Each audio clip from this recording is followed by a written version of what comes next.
Dad, ওর শরীর পুরো নীল হয়ে গেছে। একে সাপে কামড়েছে। মা, ওইদিকে দেখুন, ঘটির মধ্যে ছাই এখনো পড়ে আছে। তার মানে হলো নয়নার নন্দিনীর কাছে পৌঁছতেই পারিনি, তার আগে সাপকে ছোবল মেরেছে। কিন্তু আমাদের বাড়িতে সাপ এলো কি করে? জানি না মা, জানি না। হে ভগবান, আমার নয়নার কি হলো?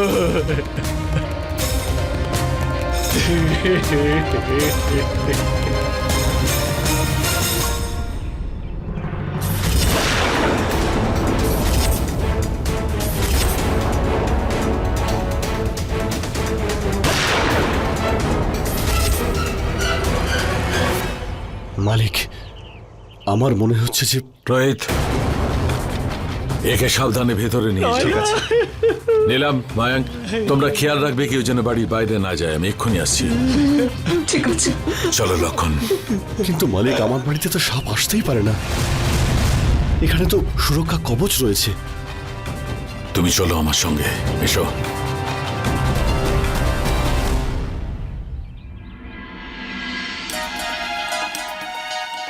শিবানী, আমরা এখানে কেন এসেছি? আজ নবরাত্রির প্রথম দিন।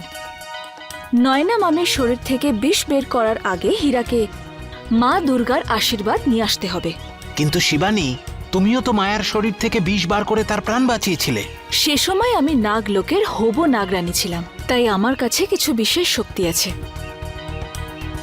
কিন্তু নয়না মামির শরীর থেকে বিষ বের করা তোমার জন্য প্রাণঘাতীও হতে পারে। হীরা, আমি আগামী 24 ঘন্টার মধ্যে বিষ বের করতে পারবো না। আজই আমার উপর মায়াবী শক্তি প্রয়োগ করা হয়েছে। কিন্তু আমরা দুর্গা মন্দিরে কেন এলাম? বলা হয় যে সমুদ্র মন্থনের সময় সমুদ্র থেকে বিষ নির্গত হয়েছিল, যা মহাদেব নিজের কণ্ঠে ধারণ করেছিলেন, যাতে অন্য কারোর ক্ষতি না হয়। কিন্তু সেই বিষের প্রভাব এতটাই ছিল যে মহাদেব স্বয়ং সেটা সহ্য করতে পারছিলেন না। তখন মা দেবী দুর্গা মা তারার রূপ নিয়ে মহাদেবকে নিজের দুধ পান করিয়ে ওই বিষের প্রভাব কমিয়ে দিয়েছিলেন। কি মা দুর্গা? হ্যাঁ হীরা, তবে থেকে মানা হয় যে নবরাত্রির এই 9টি দিন যেই মা দুর্গার মন দিয়ে পুজো করে, মা দুর্গা তার মনোবাঞ্ছা অবশ্যই পূর্ণ করেন। মা দুর্গার ভক্তি আর আশীর্বাদে অনেক শক্তি আছে, আর মা দুর্গার তিলক আজ হীরা আর নয়না মামির প্রাণ বাঁচাবে।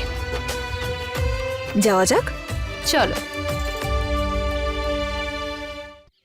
তোমার মাথাটা কি খারাপ হয়ে গেছে? এই সব কথা সবার সামনে বলছো? হ্যাঁ, ক্ষমা করে দেবেন মালিক, কিন্তু এসব দেখে তো আমার মাথা কাজই করছে না। কি যে বলছি, আমি বুঝতে পারছি না যে কোনো সাপ আমার বাড়ির কাছে এলো কি করে। ঠিকই বলেছো, এটা কোনো সাধারণ সাপ নয় লক্ষণ। যে সাপের উপর পঞ্চশীল বাবা তন্ত্রমন্ত্র কোনো কাজ করেনি, সেটা কোনো ছোটখাটো ব্যাপার নয়। মালিক, আমরা বরং এখন চলুন ওই বাবার কাছে যাই। আবার ওই পাগলের মতো কথা। মনে আছে তো গতবার গিয়ে যখন ওনার তপস্যা ভঙ্গ করলাম, উনি তখন কি বলেছিলেন? তোমরা দুজনে এখানে আসার সাহস কি করে করলে? চলে যাও এখান থেকে, না হলে তোমাদের দুজনের এমন দুর্দশা করব যা বহু বছর আগে ওই নাগিনের। এবার তাহলে কি করব মালিক? এবার তো আমার ফ্যামিলির ক্ষতি হতে পারে। নয়না ম্যাডাম মরে গেল, এরপর জানি না কে মরবে। ব্যাস, চুপ করো লক্ষণ। আমার জানা আছে কি করতে হবে। একজন আছেন যিনি আমাদের এই অজানা শত্রুর হাত থেকে বাঁচাতে পারবে।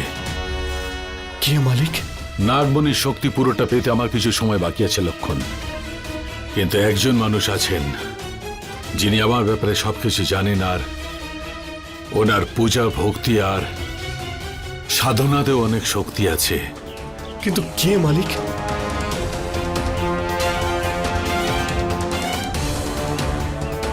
আমার বোন মোহিনী দিদি।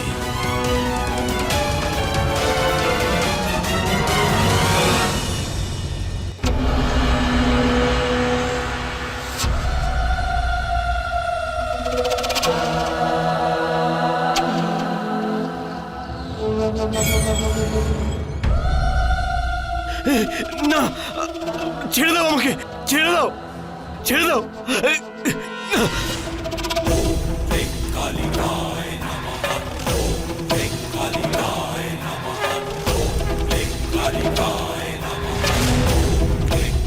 কে কে ওখানে?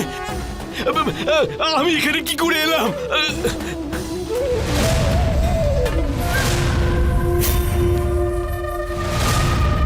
মোহিনী দিদিকে তুমি এখানে ডেকে পাঠিয়েছো, কিন্তু কেন?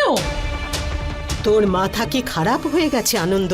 আমি মোহিনীর মা, আর ওকে ভালো করে আমি চিনি। অশুভ শক্তির আরেক নাম হলো মোহিনী। কিন্তু মা, কত বছর আগে কত কষ্ট করে আমি ওকে এখান থেকে বার করেছিলাম। তুই ওর সাথে সমস্ত সম্পর্ক ত্যাগ করেছিলি, মনে আছে তো? তাহলে এমন কি বিপদ হলো যে তুমি ওকে আবার ডেকে আনছো? একে তো আগে থেকেই আমাদের ঘরে বিপদের পাহাড় রয়েছে। বেচারি মেয়েটার কি অবস্থা। আমার কথাটা বোঝার চেষ্টা করো মা। এই নয়নার চলে যাওয়াটা কোনো অ্যাক্সিডেন্ট নয়, এর পেছনে নিশ্চয়ই কোনো চক্রান্ত আছে। সেই কারণেই আবার মোহিনী দিদিকে দরকার। আর হ্যাঁ, যতক্ষণ আমি ফিরে না আসি নয়না লাশে কেউ হাত দেবে না। জামাইবাবু, একবার যদি ডক্টরকে ডাকতেন, একবার, একটু প্রাণ বাকি ছিল আমার নয়নার। আমি বলেছি না, কোনো ডাক্তার না, পুলিশ না, অ্যাম্বুলেন্স না। তাহলে শেষকৃত্য? কিছু না মানে কিছু না। চলো লক্ষণ। হ্যাঁ মালিক।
মা, আমাকে শক্তি দাও, যাতে আমি সত্যের পথে চলে অশুভকে নাশ করতে পারি। হীরা, মা দুর্গার আশীর্বাদ তোমার সঙ্গে আছে। যাও আর নয়না মামিকে পুনর্জীবন দাও। এখন ওই বিষ তোমার উপর কোনো প্রভাব ফেলবে না। জয় মা দুর্গা। জয় মা দুর্গা। যাও হীরা।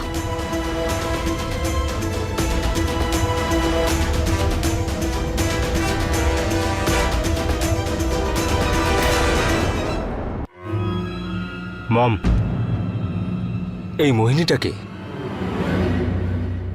তোর পিসি রোহিত। পিসি? কিন্তু আমি তো জীবনে তার কথা শুনিনি। কেননা ওর নাম নিলেই ঘরে অমঙ্গলের ছায়া নেমে আসে, এই জন্যই তুমি ওর নাম শোনোনি। কিন্তু উনি তো আপনার মেয়ে, তাই না? এটাই তো আমার চরম দুর্ভাগ্য যে আমার সন্তান এমন, যার মন, মস্তিষ্ক, দৃষ্টি সবই অমঙ্গলের।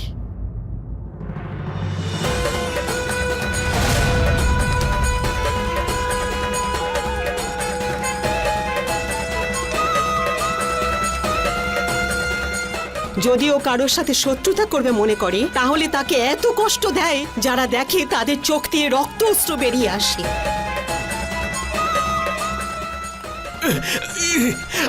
আপনি তো আমাকে চেনেন না, আমার সঙ্গে আপনার কিসের শত্রুতা? ছেড়ে দিন আমাকে, ছেড়ে দিন আমাকে, ছেড়ে দিন।